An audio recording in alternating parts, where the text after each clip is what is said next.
Alain et Bernard dirigent une entreprise spécialisée dans la vente de vin aux particuliers, installée en Loire-Atlantique. Ils souhaitent céder leur activité et publient ainsi une annonce par l'intermédiaire de la Chambre de commerce et d'industrie de Nantes-Saint-Nazaire, proposant un prix de 60 000 euros. Ce prix comprend le bail des entrepôts et des bureaux, ainsi qu'un fichier comptant 9 900 clients référencés. Cette annonce retient l'attention d'Émile. Émile propose à Alain et Bernard de se porter acquéreur de ce seul fichier client et de ramener ce prix à 46 000 euros.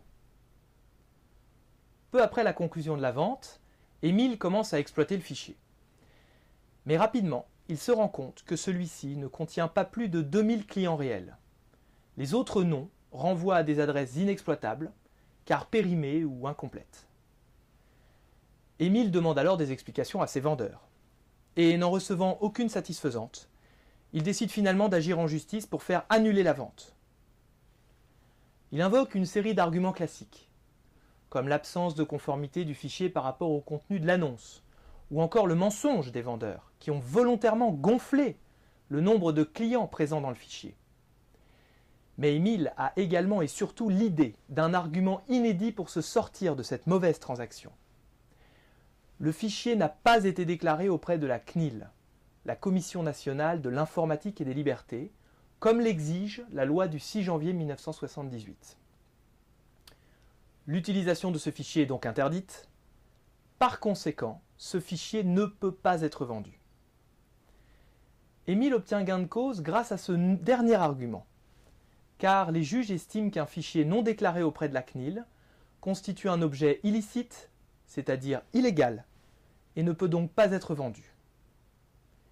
La vente est alors annulée, ce qui signifie qu'Émile doit restituer le fichier à ses vendeurs, mais surtout que ces derniers doivent lui rendre les 46 000 euros.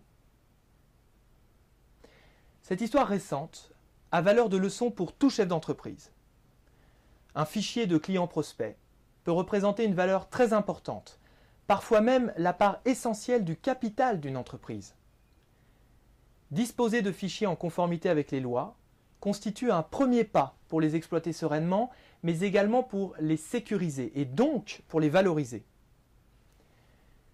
Bien qu'il constitue une valeur immatérielle, un fichier doit être considéré comme un bien précieux, mais fragile, que seul un spécialiste saura sécuriser dans ses multiples dimensions.